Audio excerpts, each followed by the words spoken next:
ഹരി ഓം. ശ്രീമദ് ഭാഗവതം ഷഷ്ഠസ്കന്ധം നവമോധ്യായ 33-ാമത്തെ ശ്ലോകം. ദുരവബോധ ഇവ തവായം വിഹാരയോഗോ യദാശരണോ ശരീര ഇതം അനപേക്ഷിതാസ്മത് സമവായ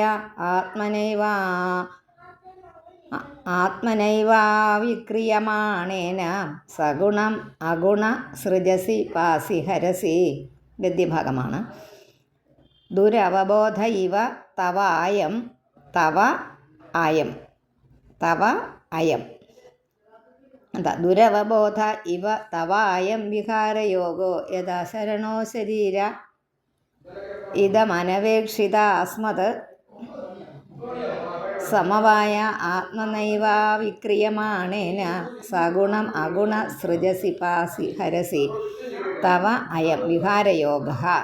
ഈ തവ അങ്ങയുടെ അയം വിഹാരയോഗ, ഈ ലീല എന്ന് വെച്ചാൽ ഭഗവാന്റെ ഒരു ലീലയാണെന്ന് നമ്മൾ പറയുന്നത്. ആ ലീല ദുരവബോധ ഇവ, അറിയാൻ വളരെയധികം ബുദ്ധിമുട്ടുള്ളതാണ്. ദുരവബോധ, പെട്ടെന്ന് ബോധിക്കാൻ പ്രയാസമുള്ളതാണ്. എന്തുകൊണ്ടെന്നാൽ അശരണരും ശരീരമില്ലാത്തവരും അശരണരും അനപേക്ഷിത കാണാൻ സാധിക്കാത്തവരെന്ന് വെച്ചാൽ അവരെ പ്രത്യക്ഷത്തിൽ നമുക്ക് കാണാൻ സാധിക്കാത്തവരും രൂപമില്ലാത്തവർ, ഗുണസംബന്ധമല്ലാത്തത് അസ്മത് സമവായേ ഞങ്ങളുടെ ആ കൂട്ടത്തിൽ അവിക്രിയമാണേന ഒരു ക്രിയയെയും ഒരു വികാരത്തെയും പ്രത്യേകമായിട്ട് ബാധിക്കാതിരിക്കുന്ന, അതിനെ സ്പർശിക്കാതിരിക്കുന്ന ആത്മനായേവ, ആ ആത്മാവിൽ തന്നെ സ്വരൂപത്തിൽ തന്നെ സഗുണം, ഗുണത്തോടു കൂടി. ഏത് ഗുണമാണ്? 3 ഗുണങ്ങളും പറയുന്നുണ്ട്. ഏത് ഗുണമാണോ അത്. അപ്പോൾ ത്രിഗുണങ്ങളെ ഉദ്ദേശിച്ചാണത് പറയുന്നത്. ഇതിനെ ലോകത്തെ സൃഷ്ടിക്കുന്നു, പാലിക്കുന്നു, ഹരസി സംഹരിക്കുന്നു. സൃജസി പാസി ഹരസി. ഇതിനെ സൃഷ്ടിക്കുകയും പരിപാലിക്കുകയും പിന്നെ ഹര ചെയ്യുക എന്ന് വെച്ചാൽ ഇല്ലാതാക്കുകയും ചെയ്യുന്നു. അധ തത്ര ഭവാൻ കിം ദേവദത്തവദ ഇഹ ഗുണവിസർഗപതിത പരതന്ത്രിയേണ സ്വകൃത കുശലാകുശലം ഫലം ഉപാദദാത്യാഹോസ്വിത് ആത്മാരാമ ഉപശമശീല സമഞ്ജസ ദർശന ഉദാസ്ത ഇതിഹവാവന വിദാമഹ. അതുമല്ലെങ്കിൽ തത്ര ഭവാൻ, പൂജ്യനായ അങ്ങ്, ദേവദത്തനെ പോലെ, ഒരു സാധാരണ പുരുഷനെ പോലെ എന്ന് നമുക്കിവിടെ എടുക്കാം. ദേവവത്തത് ഇഹ ഗുണവിസർഗപതിത.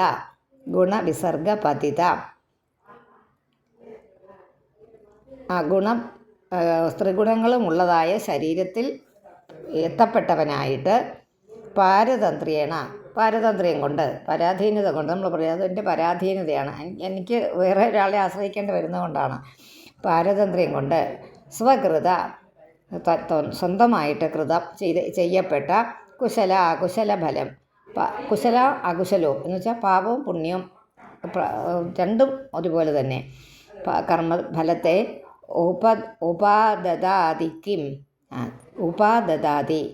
ദദാതി ഇങ്ങോട്ട് കിട്ടുന്നത് എന്താണ്? എന്ത് തന്നെ നിങ്ങൾക്ക് സംഭവിക്കുന്നുവോ, നിങ്ങൾക്ക് വന്നു ചേരുന്നുവോ, നിങ്ങൾക്ക് അനുഭവിക്കാൻ വേദ്യമാകുന്നുവോ എന്നൊക്കെ അർത്ഥം. ഉപാദദാതി കിം ആഹോസ്വിത്. അല്ലെങ്കിൽ ആത്മാരാമ, ആത്മാവിൽ രമിക്കുന്നവനായിട്ടുള്ള, ആത്മാവിൽ സന്തോഷിക്കുന്നവനായിട്ടുള്ള, അതായത് ബ്രഹ്മത്തെ അറിഞ്ഞവനായിട്ട് സമഞ്ജസ ദർശന, സത്യമായിട്ടുള്ള ദർശനത്തോട് കൂടിയവൻ ആയിട്ട് ഉദാസീനനായിരിക്കുന്നുവോ, ഉദാസീനനായിട്ട് ഒന്നും പ്രത്യേകിച്ച് ചെയ്യാനില്ലാത്തവനായിട്ടിരിക്കുന്നുവോ. ഇതിഹ വാവ എന്നൊന്നും വിധാമ ഞങ്ങൾ അറിയുന്നില്ല. അങ്ങ് ദേവദത്തൻ തനിക്ക് താമസിക്കാനുള്ള തനിക്ക് ഇഷ്ടമുള്ള ഒരു ഭവനം നിർമ്മിച്ച് അതിൽ താമസിച്ചുകൊണ്ട് ശുഭങ്ങളും അശുഭങ്ങളുമായ കർമ്മങ്ങളുടെയൊക്കെ ഫലമായ കർമ്മങ്ങളുടെ ഫലം എന്തായിരിക്കും? ഒന്നെങ്കിൽ സുഖമായിരിക്കും, അല്ലെങ്കിൽ ദുഃഖമായിരിക്കും. അതൊക്കെ അനുഭവിക്കുന്ന പോലെ സ്വന്തം കർമ്മത്തിൽ അധീനനായിട്ട് ഈ ശരീരമാകുന്ന ഭവനത്തിൽ ഭഗവാൻ, നമ്മുടെ ഈ ശരീരമാകുന്ന ഭവനത്തിൽ ആ ബ്രഹ്മം ഭഗവാന്റെ അംശം പ്രവേശിച്ചു. ജീവരൂപനായി പ്രവേശിച്ചിട്ട് വളരെ അസ്വതന്ത്രനായി സുഖദുഃഖങ്ങളെ അനുഭവിക്കുന്നു. അങ്ങ് തന്നെയാണ് ഞങ്ങളുടെയൊക്കെ ഉള്ളിലിരിക്കുന്നതെന്ന് പറഞ്ഞു വരിക. അതോ ആത്മാനന്ദത്തിൽ രമിക്കുന്നവനും വളരെയധികം പൂർണ്ണ ശാന്തനുമായിട്ട് ആ സ്വരൂപത്തിൽ നിന്ന് തൻ്റെ സ്വരൂപം എന്താണ്? അനാദി, ആദ്യവുമില്ല അന്തവുമില്ല, അനന്തനാണ്, എപ്പോഴും സുഖമായിരിക്കുന്ന ആനന്ദ സ്വരൂപനാണ്, സത്താണ്, ചിത്താണ്, ആനന്ദ സ്വരൂപനാണ്. തെറ്റാതെ സാക്ഷി രൂപേണ മാറി നിന്ന് ഉദാസീനനായിരിക്കുക എന്നൊന്നും ഈ കഥകളൊന്നും ഞങ്ങൾക്ക് നന്നായി മനസ്സിലാകുന്നില്ല. അവിടെ തിരുത്താനുള്ളത് ഒന്നുമില്ല. ആഹോസ്വിത് ആത്മാരാമ, ആ മൂന്നാമത്തെ ഫലം ഉപാദദാതി ആഹോസ്വിത് ഉപാദദാതി കണ്ടോ, അത് അവിടെ മാത്രമേ ഉള്ളൂ. ഫലം ഉപാദദാതി, അവിടെ ദദാതി എഴുതുക, എന്നിട്ട് ഇത്യ എന്നുള്ളത് വിട്ടിട്ട് ആഹോസ്വിത് ആത്മാരാമ എന്നാക്കുക. അത്രയും മാത്രമേ അവിടെ നമുക്ക് തിരുത്താനുള്ളൂ. വികൽപ്പ വിതർക്ക വിചാര പ്രമാണാഭാസ കുതർക്ക ശാസ്ത്ര കലിലാന്തകരണ ആശ്രയ ദുരപഗ്രഹവാദിനാം വിവാദാനവസര ഉപരത സമസ്തമായാമയേ കേവല ഏവ ആത്മമായാം അന്തർധായ കോന്വർത്ഥോ ദുർഘട ഇവ ഭവതി സ്വരൂപദ്വയാ ഭാവാത്.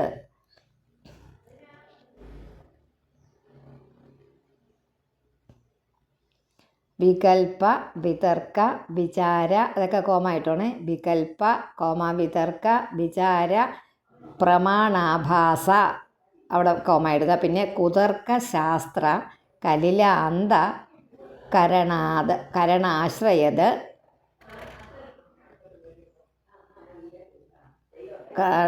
കലില അന്തകരണ ആശ്രയ ദുരവഗ്രഹവാദിനാം. അതൊന്നിച്ചാ കേട്ടോ അത് വായിക്കേണ്ടത്. ശാസ്ത്ര കലിലാന്തകരണ ആശ്രയ ദുരവഗ്രഹവാദിനാം വിവാദാനവസര ഉപരത സമസ്തമായാമയെ. ഉപരത കഴിഞ്ഞിട്ട് ഉപരത സമസ്തമായാമയെന്നും വായിക്കണം. ഉപരത സമസ്തമായാമയെ ഒറ്റ വാക്കാണ്, പക്ഷെ ഉപരത കഴിഞ്ഞൊരു കോമ ഇട്ടു. അതാണെങ്കിൽ ഉപരതസ എന്ന് വായിക്കും അല്ലെങ്കിൽ, അതുകൊണ്ടാണ്. ഉപരത സമസ്ത മായാമയെ കേവല ഏവാത്മമായാം, പിന്നെ മാ വെട്ടിട്ട് അന്തർധായ കോന്വർത്ഥോ ദുർഘട ഇവ ഭവതി സ്വരൂപദ്വയാഭാവാത്. സ്വരൂപദ്വയാഭാവാത്. ഇത്രയും നമുക്ക് മനസ്സിലാക്കാം. പല പ്രമാണങ്ങൾ, ആഭാസങ്ങളായ പല പ്രമാണങ്ങൾ, അവയെ സഹായിക്കുവാൻ ആയിട്ട് കുൽസിതമായ യുക്തികൾ അടങ്ങിയ ശാസ്ത്രങ്ങൾ എന്നുവെച്ചാൽ നമ്മൾ പറയല്ലേ വളച്ചൊടിച്ച്, ശാസ്ത്രങ്ങളെ വളച്ചൊടിച്ച് നമ്മൾ ഈശ്വര വിചാരത്തിൽ ഇരിക്കുന്നവരെ അതിൽ തെറ്റിക്കാൻ വേണ്ടിയിട്ട് അതങ്ങനെയില്ല ഇങ്ങനെയാണ് അതിന് ശാസ്ത്രങ്ങളൊക്കെ നിരത്തി പറയുന്നത്. ആ രീതിക്കാണ് പറയുന്നത്. ഇങ്ങനെ കുൽസിത യുക്തികൾ അടങ്ങിയ ശാസ്ത്രങ്ങൾ ഇവയുടെ നിരന്തരമായ നമ്മൾ നിത്യവും കേൾക്കുമ്പം അഭ്യാസത്താൽ ദുഷിച്ചിരിക്കുന്ന നമ്മുടെ അന്ധകരണം വിക്ഷേപ നിമിത്തം സത്യമായിട്ടുള്ള ആ സ്വരൂപത്തെ അറിയാതിരിക്കുന്ന ഈ യുക്തിവാദികളുടെ വാദങ്ങളിൽ നിന്ന് ഈശ്വരനായ അങ്ങ് തന്നെ എത്രയോ ദൂരെ ഇരിക്കുന്നു. ഈ മായാകാര്യങ്ങളെല്ലാം തന്നെ ഈശ്വരനെ ഭഗവാനെ ആശ്രയിച്ച് നടക്കുന്നുവെന്നല്ലാതെ ഈശ്വരനെ മായ മറയ്ക്കുന്നില്ലാത്തത് കൊണ്ട് ഈ ജീവികൾ ഓരോ ജീവന്മാരും ദുഃഖികളായും ഈശ്വരനായ അങ്ങ് സത്യമായിട്ട് സത്ത് ചിത്ത ആനന്ദ സ്വരൂപനായും ഇരിക്കുന്നതിൽ യാതൊരു തെറ്റുമില്ല. മനസ്സിലായല്ലോ കാര്യം? എന്നുവെച്ചാൽ നമ്മൾ പലത്തിനകത്തും പെട്ടു. ശാസ്ത്ര വിഷയങ്ങളൊക്കെ പഠിച്ച ഇതുണ്ടോ, ഇതോ ഇങ്ങനെ, അതായത് ബ്രഹ്മം എന്ന് പറയുന്ന ഒന്നുണ്ടോ, ഈശ്വരൻ എന്ന് പറയുന്ന ഒന്നുണ്ടോ, അങ്ങനെ ഉണ്ടോ എന്നുള്ള സംശയത്തിൽ അതിനെ യുക്തിവാദികൾ പല രീതിയിൽ നമുക്ക് മനസ്സിലാക്കി തരിക അങ്ങനെയൊന്നും ഇല്ലെന്ന്. അതിൻ്റെ നിരന്തരമായ അത് ഏത് കാര്യവും അങ്ങനെയാണ്, നിരന്തരമായി അതിനെ നമ്മൾ കേട്ടുകൊണ്ടിരുന്നത് അത് സത്യമാണ് എന്ന് നമ്മളങ്ങ് മനസ്സിലാക്കും. മറ്റേത് മിഥ്യയാണ്, തെറ്റാണ്, ഇങ്ങനെയൊന്നും ഇല്ലയെന്ന്. ഏത് കാര്യവും ഒന്നൊന്നല്ല എല്ലാ കാര്യവും. അപ്പോൾ ഈ വിഷയം കുറച്ചുകൂടെ പ്രബലമാണ്. എന്താണെന്ന് വെച്ചാൽ നമുക്കൊരു ബലഹീനതയുണ്ട്. അതായത് വിചാരികൾക്ക്, ഈശ്വരനുണ്ടെന്ന് വിചാരിക്കുന്നവർക്ക് ഒരു ന്യൂനതയുണ്ട്. നമുക്കതിനെ എല്ലാവരുടെയും ചോദ്യത്തിന് എല്ലാ ഉത്തരവും പറയാൻ പറ്റാതിരിക്കുമ്പോൾ ഉദാഹരണങ്ങളെ ആശ്രയിക്കേണ്ടി വരും. ആ ഉദാഹരണം അവിടെ ചേരുന്നവയല്ലെങ്കിൽ നമ്മൾ പെടും. ഈശ്വരനുണ്ടോ ഇല്ലയോ എന്ന് ചോദിച്ചാൽ ആരും കണ്ടിട്ടില്ലാത്തതുണ്ടോ എന്നാണ് ചോദ്യം. നമ്മളങ്ങ് കാണാത്ത ഒരാൾ പോലും കാണാത്ത ഒന്നിനെ എങ്ങനെയുണ്ട് എന്ന് വിശ്വസിക്കും എന്നാണ് യുക്തിവാദികൾ ചോദിക്കുന്നത്. അതാണ് ഇവിടെ പറയുന്നത്. അപ്പോൾ യുക്തിവാദികൾ ഉദ്ദേശിക്കുന്ന ശാസ്ത്രം ഒന്നുണ്ട്. ആ ശാസ്ത്രം എന്താ? കാണുക എന്നുള്ളത്. കണ്ടിരിക്കുന്നതാണല്ലോ, അതിനെയല്ലേ വിശ്വസിക്കാൻ പറ്റുമോ? അങ്ങനെയൊന്നും ഇല്ലാത്തതിനെ നമ്മളുണ്ടെന്ന് നമ്മൾ ഊഹിച്ച് പറഞ്ഞ് വിശ്വസിപ്പിക്കുന്നതാണ് നിങ്ങൾ ഈ പറയുന്ന ഈശ്വരൻ എന്ന് പറഞ്ഞാൽ അതിന് ഒരു നിമിഷത്തിൽ ഉത്തരം പറയാൻ പറ്റത്തില്ല. ആ ഉത്തരം പറയാൻ അവർക്ക് ഉണ്ടെന്ന് തോന്നിക്കാൻ, അത് അങ്ങനെയൊന്നുണ്ട് എന്ന് തോന്നിക്കണമെങ്കിൽ അവരുടെ മനസ്സും കൂടെ നമുക്ക് കിട്ടണം. അതായത് അവരുടെ സാന്നിധ്യത്തിൽ അവർ കുറേ നാൾ നമ്മളുടെ കൂടെ വസിക്കുകയാണെങ്കിൽ, കുറച്ച് കാലങ്ങൾ അവർക്ക് കൃത്യമായിട്ട് നമ്മളത് പറഞ്ഞു കൊടുക്കുകയാണെങ്കിൽ അവർക്കത് മനസ്സിലാകും. പക്ഷേ അവർക്കതിനുള്ള ക്ഷമയില്ല. കാരണം എന്താ? ഈ കുൽസിതമായ ബുദ്ധികൾ അവരെ പറഞ്ഞത് മനസ്സിലാക്കി ഇത്രയും നാൾ കൊണ്ട് മനസ്സിലാക്കിയിരിക്കുന്ന അങ്ങനെയൊന്നില്ലെന്നാണ്. അങ്ങനെയൊന്നുണ്ടെന്ന് മനസ്സിലാക്കണമെങ്കിൽ അത്രയും സമയം വേണ്ടേ? അതൊരു യുക്തിയല്ലേ? ശരിക്കും പറഞ്ഞാൽ ലോജിക്കല്ലേ? നമുക്ക് ആ അവസരം കിട്ടുന്നില്ല. കിട്ടാൻ വേണ്ടി അവർ ഇരുന്ന് തരുന്നുമില്ല. അങ്ങനെ ഒരു ഭാഗം കൂടെ ഉണ്ട്. മറ്റേത് കേൾക്കാൻ ഇരുന്ന് തരുന്നുണ്ട്. അപ്പോൾ അവർ വിധിയോടെയാണ് എല്ലാത്തിനെയും സമീപിക്കുന്നത്. എന്താ വെച്ചാൽ അവർ തന്നെ സ്വയം ഒരു തീരുമാനമുണ്ട് അവർക്കില്ലെന്ന്. അതിനെ സാധൂകരിക്കത്തക്ക രീതിയിലുള്ള വിഷയങ്ങൾ കിട്ടുമ്പോൾ, അതിന് സാധൂകരിക്കത്തക്ക ആയിട്ടുള്ള ബുദ്ധി കിട്ടുമ്പോൾ അത് മനസ്സിലാക്കാനുള്ള, അത് മനസ്സിലാക്കി കഴിയുമ്പോൾ അവർ അങ്ങനെ ഇല്ല എന്നവരങ്ങ് മനസ്സിലാക്കും. അതിന് പ്രമാണങ്ങൾ കിട്ടിക്കഴിയുമ്പോൾ ഇങ്ങനെ ഇല്ല, ഈശ്വരനുണ്ടെങ്കിൽ ഇങ്ങനെ ചെയ്യാമായിരുന്നില്ല, ഈശ്വരൻ എന്തുകൊണ്ട് അങ്ങനെ ചെയ്തില്ല, ഈശ്വരൻ അവിടെ പ്രത്യക്ഷപ്പെട്ടെന്ന് പറയുന്നുണ്ട് ചിലയിടത്ത്.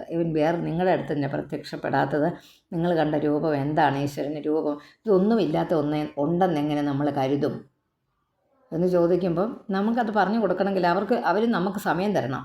നമ്മളെ കേൾക്കാൻ, നമ്മൾ പറയുന്നത് കേൾക്കാൻ അവർ ഇരുന്ന് തരണം. അതിൻ്റെ ഒരു സമയം വേണം. അതിന് സമയം തരുന്നില്ല അവർ, ഈ യുക്തിവാദികൾ. അത്രയും നേരം അവർക്ക് ഇരിക്കാനുള്ള ക്ഷമയില്ല. പക്ഷേ യുക്തിവാദിയാകാൻ വേണ്ടിയിട്ട് കുറേ പരിശ്രമിച്ച് അവരുടെ തന്നെ പരിശ്രമം കൊണ്ട് കുറേ കാര്യങ്ങൾ മനസ്സിലാക്കിയെടുത്ത് വളരെ ശാസ്ത്രീയമായിട്ട് മനസ്സിലാക്കിയെടുത്തിട്ടാണ് അവർ നമ്മളുടെ നേരെ വരുന്നത്. അപ്പോൾ അത്രയൊന്നും പ്രിപ്പയർഡ് അല്ലാത്ത നമ്മളും ചിലപ്പം ബബ്ബ വെക്കും ഒന്ന്. പിന്നെ രണ്ടാമത് അവർ നമുക്ക് വേണ്ടിയിട്ട് സമയം ചിലവഴിക്കാൻ സമ്മതിക്കുന്നില്ല. വരട്ടെ, ഞങ്ങളിതൊന്ന് പറഞ്ഞു വരട്ടെ, ഇത് മുഴുവൻ കേട്ടിട്ട് നിങ്ങൾ പറയുമെന്ന് പറയുമ്പോൾ അവർക്കതിന് ക്ഷമയില്ല. പക്ഷേ നമ്മളെ പെട്ടെന്ന് അടിച്ചേൽപ്പിക്കും ഇല്ലെന്നുള്ള കാര്യം. ഇത്രയേ ഉള്ളൂ. അതൊന്നും മനസ്സിലാക്കിയിരിക്കുക കേട്ടോ. നമുക്ക് അടുത്തതിലോട്ട് പോകാം. വിഷമമതീനാം മതമനുസരസി യഥാ രജ്ജുഖണ്ഡ സർപ്പാദിധിയാം. അതിന് സത്യമായിട്ടുള്ള ബുദ്ധിമാന്മാരുടെ ജ്ഞാനദൃഷ്ടിയിൽ ഈ സച്ചിദാനന്ദ സ്വരൂപമായിട്ടും ഭ്രാന്തബുദ്ധികളുടെ ചഞ്ചലമായ മനസ്സിൽ ദുഃഖിതമായിട്ടുള്ള ഗുണങ്ങളോട് കൂടിയ ജീവനായിട്ടും അങ്ങ് ഏകനായിട്ട് തന്നെ പ്രകാശിച്ച് നിൽക്കുന്നു. അത് നമ്മുടെ പാമ്പിൻ്റെ പാമ്പ് ആണെന്ന് മനസ്സിൽ തെറ്റായി വിചാരിക്കുന്നവരുടെ ദൃഷ്ടിയിൽ രജ്ജു എന്ന് പറഞ്ഞാൽ കയറ്, അതിൻ്റെ കിടപ്പ് ഭയങ്കര സർപ്പമായിട്ടും യഥാർത്ഥ സ്വരൂപം ധരിച്ചവരുടെ ദൃഷ്ടിയിൽ ശരിക്കുമുള്ള മനുഷ്യർ കാണുന്ന കണ്ണിൽ എന്താണത്? രജ്ജു എന്ന് പറഞ്ഞാൽ കയറായിട്ടും ഒരേ പദാർത്ഥം തന്നെ വിളങ്ങുന്നു. നമ്മൾക്കത് സർപ്പമായിട്ട് തോന്നി, പക്ഷേ ശരിയായിട്ട് നല്ല കാഴ്ചയുള്ളവനത് കയറായിട്ടും തോന്നി. ഇത്രയേ ഉള്ളൂ വ്യത്യാസം. സ ഏവ ഹി പുന സർവവസ്തുനി വസ്തുസ്വരൂപ സർവേശ്വര സകല കാരണഭൂത സർവപ്രത്യഗാത് എന്നാക്കുക.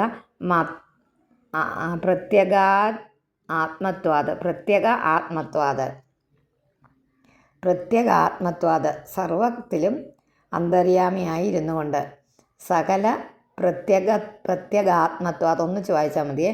സർവപ്രത്യഗാത്മത്വാത് സർവഗുണാഭാസോപലക്ഷിത സർവഗുണാഭാസ ഉപലക്ഷിത സർവഗുണാഭാസോപലക്ഷിത ഏക ഏവ പര്യവശേഷിതഃ സ ഏവ ഹി പുനഃ സർവവസ്തുനി വസ്തുസ്വരൂപ സർവേശ്വര സകല ജഗത് കാരണഭൂത സർവപ്രത്യഗാത്മത്വാത് പ്രത്യഗാത്മത്വാതൊന്ന് നോക്കി വായിക്കാം. അപ്പോൾ ശരിക്കും നിങ്ങൾക്കത് വ്യക്തമായിട്ട് പിടികിട്ടും. സർവഗുണ ആഭാസ, പിന്നെ ഉപലക്ഷിത എന്ന് വായിച്ചു.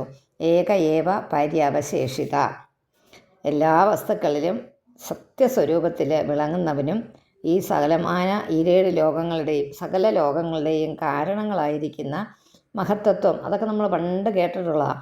മഹത്തത്വ അഹങ്കാര തത്വാദികളുടെ എല്ലാത്തിൻ്റെയും ഉറവിട കാരണവുമായ ബുദ്ധി മുതലായ ഇന്ദ്രിയങ്ങളുടെ വിഷയം, അതിനെ മനസ്സിലാക്കൽ നിമിത്ത അനുമാനത്താൽ അറിയപ്പെടുവാൻ യോഗ്യനും, പിന്നെ എല്ലാ ജീവികളുടെയും സകലമാന ജീവികളുടെയും ജീവനുള്ളവയുടെ എല്ലാം മനസ്സിൽ അന്തര്യാമിയായിട്ടിരിക്കുന്ന ആ പ്രത്യേകാത്മാവ്, ആ പ്രത്യക്ഷത്തിൽ കാണുന്ന ആത്മാവ് അല്ലെങ്കിൽ ബ്രഹ്മം, അങ്ങനെയൊക്കെ നമ്മൾ അതിനെ പേരിട്ട് വിളിക്കുന്നു. ആത്മാവ്, ബ്രഹ്മം, ജീവൻ അങ്ങ് തന്നെയാണ്, ഒന്നു മാത്രം ഏകനാണ് എന്ന് നേതി വിചാരിച്ചാൽ, അതല്ലാതെന്ന് അങ്ങനെ വിചാരിച്ചാൽ നേതി വിചാരിച്ചാൽ അനുഭവ രൂപേണ അറിയപ്പെട്ടിരിക്കുന്നു. നമുക്ക് അനുഭവമായിട്ട് മനസ്സിലാക്കാൻ പറ്റും.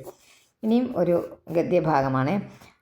അധഹവ തവ മഹിമാമൃത രസസമുദ്ര വിപ്രുഷ മഹിമ അമൃതരസ സമുദ്ര വിപ്രുഷ എഴുതിയ അത് കോമായിട്ടാണേ. മഹിമ അമൃതരസ സമുദ്ര വിപ്രുഷ സഹൃദവലീഢയ സ്വമനസി നിഷ്യന്തമാന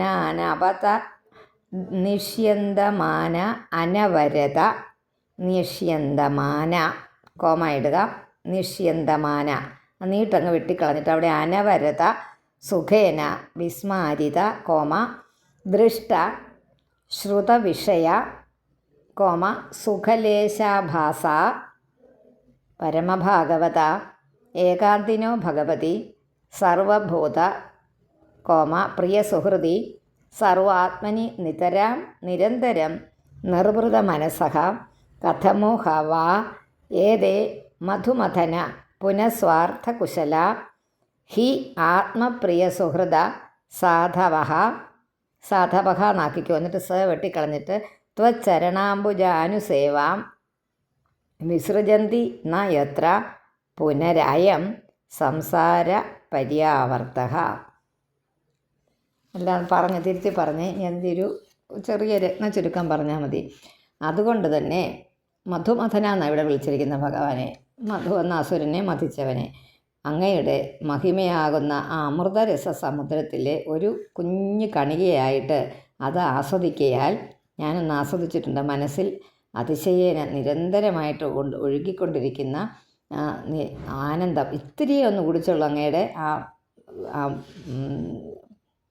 ഒരു അമൃത സമുദ്രത്തിലെ ഒരു കുഞ്ഞ് കണിക, ഒരു തുള്ളി എൻ്റെ ഉള്ളിൽ ചെന്നിട്ടുണ്ട്. അതുകൊണ്ടുണ്ടാകുന്ന ആ നിരതിശയാനന്ദം പരമാനന്ദം നിമിത്തം ഈ ലോകത്തിലും പരലോകത്തിനുമുള്ള വിഷയത്തിൻ്റെ സുഖാഭാസങ്ങളെ തീരെ മറന്നിരിക്കുന്നു. ഈ സുഖങ്ങളൊന്നും ഈ ലോകത്തിലും അന്യലോകത്തിലും ഒന്നും ഇഹത്തിലും പരത്തിലും ഇല്ല. അത്രയ്ക്ക് സുഖം എനിക്ക് അനുഭവവേദ്യമായിരിക്കുന്നു. സർവഭൂതങ്ങളുടെയും സ്നേഹിതനും സുഹൃത്തും സർവ ആത്മാവുമായിരിക്കുന്ന അങ്ങയെ നിരന്തരം വെച്ചിരിക്കുന്ന മനസ്സോട് കൂടിയവരും, അങ്ങയെ എപ്പോഴും മനസ്സിൽ ഇങ്ങനെ ഉറപ്പിച്ച് വെച്ചിരിക്കുന്ന, നല്ല വൃത്തിയായിട്ട് നല്ല ഫിക്സ് ഇട്ട് ഉറപ്പിച്ച് വെച്ചിരിക്കുന്ന മനസ്സോട് കൂടിയവരും സ്വന്തം ജന്മത്തെ സഫലമാക്കുന്നതിൽ വളരെ മിടുക്കരായിട്ടുള്ളവർ എങ്ങനെയുള്ളവരാ? പരമഭക്തന്മാരുമായ അങ്ങയുടെ പരമഹംസന്മാർ അങ്ങയുടെ നിരന്തരമുള്ള പാദസേവ എങ്ങനെ ഉപേക്ഷിക്കും? ഒരു തരത്തിലും ഉപേക്ഷിക്കാൻ പറ്റില്ല. അങ്ങയെ തന്നെ സ്ഥിരമായിട്ടിങ്ങനെ പ്രേമത്തോടു കൂടി ഭജിക്കുന്ന മാത്രമല്ല വിഷയങ്ങളെ സ്മരിക്കുക പോലുമില്ല, അവർ മറ്റുള്ള വിഷയങ്ങളെ ഓർക്കുന്നു പോലുമില്ല.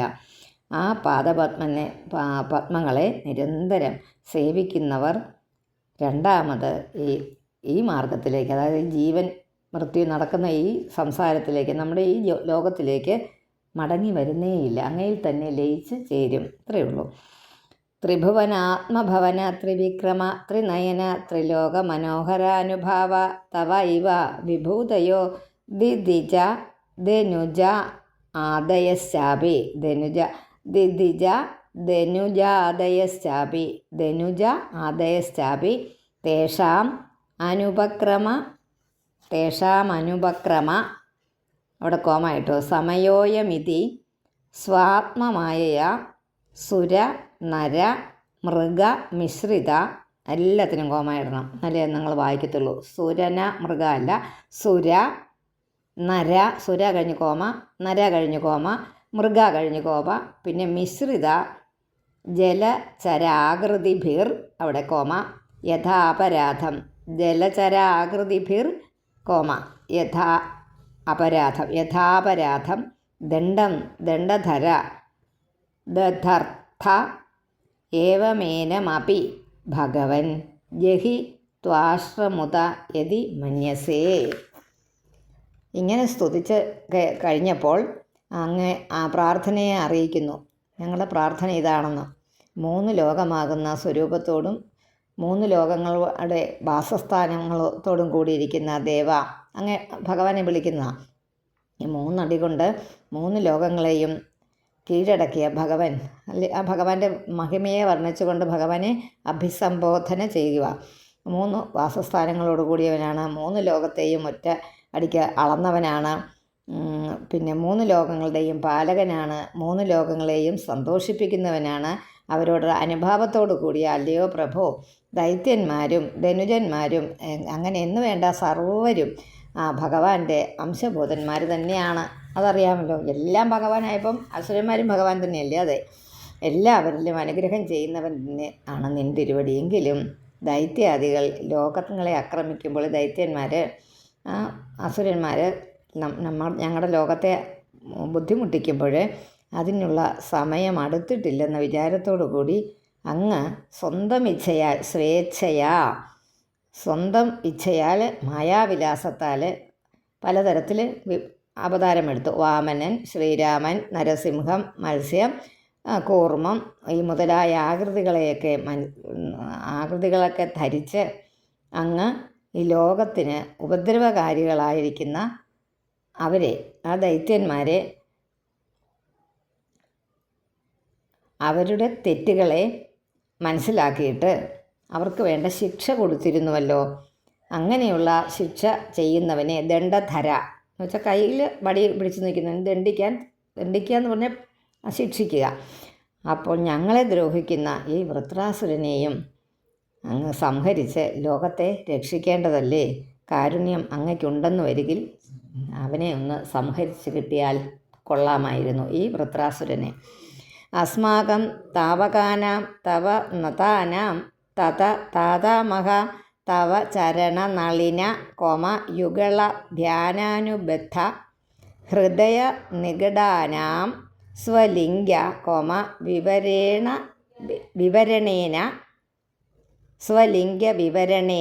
വിവരണേന ഇവിടെ വരെ വായിക്കുക. പിന്നെ അനാന്നുള്ളത് ആത്മകൃതാനാം സ്വലിംഗ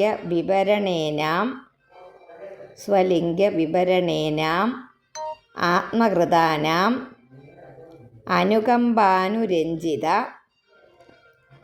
ആത്മകൃതാനാം എന്നാക്കുക. എന്നിട്ട് മാ വെട്ടിയിട്ട് അവിടെ അനുരഞ്ജിത വിശദ രുചിര ശിശിര സ്മിതാവലോകേന, ശിശിര കഴിഞ്ഞും കോമ കേട്ടോ, സ്മി വേണം കേട്ടോ, ആ സ വേണ്ടതാ.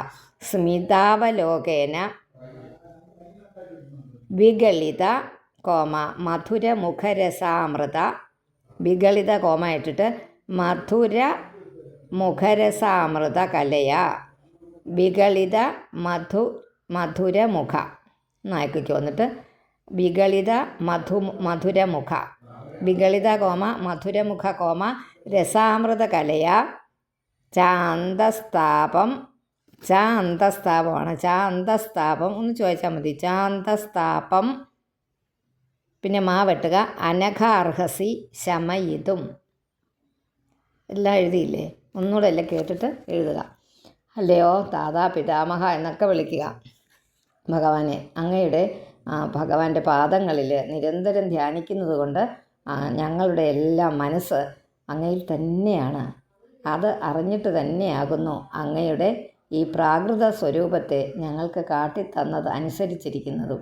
അതുപോലെ അങ്ങയുടെ കാരുണ്യസഹിതമായും നിർമ്മലമായിട്ടും സുന്ദരമായിട്ടും എപ്പോഴും ആനന്ദത്തെ തരുന്നതുമായിട്ടിരിക്കുന്ന ആ സുന്ദര മന്ദഹാസം അല്ലേ, വാതാലയേശവനിശം നമ്മൾ പറയും സുന്ദര മന്ദഹാസം ഭഗവാന്റെ ആ കടാക്ഷം, കടക്കണ്ണു കൊണ്ടുള്ള ഒരു നോട്ടം, ആ സ്നേഹത്തോടെ നോക്കുന്ന ഒരാരുടെയെങ്കിലും നമ്മളുടെ മനസ്സിൽ വരുന്ന ഒരാരുടെയെങ്കിലും സ്നേഹത്തോടെ നമ്മളോട് നോക്കുന്ന ആ നോട്ടം എപ്പോഴും ഭഗവാൻ നമ്മളിലോട്ട് നോക്കിക്കൊണ്ടിരിക്കുകയാണെന്നോ ആലോചിച്ചാൽ എന്ത് സുന്ദരമാണ് ആ മന്ദസ്മിതത്തോടെ അല്ലേ, പുഞ്ചിരിയോടെ നമ്മളെ നോക്കുന്ന ഒരാളിനോട് ഏത് പ്രായത്തിലുള്ളവർക്കാർക്കും ആ ഒരു സ്നേഹം, പ്രേമം, പ്രണയം, ഭക്തി എല്ലാം അവിടെ അതിനകത്ത് ഉൾക്കൊള്ളുന്നത്.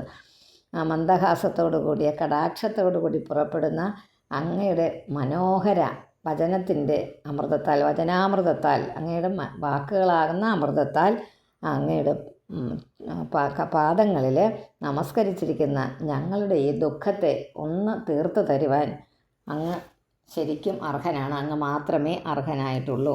ഹരി ഓം.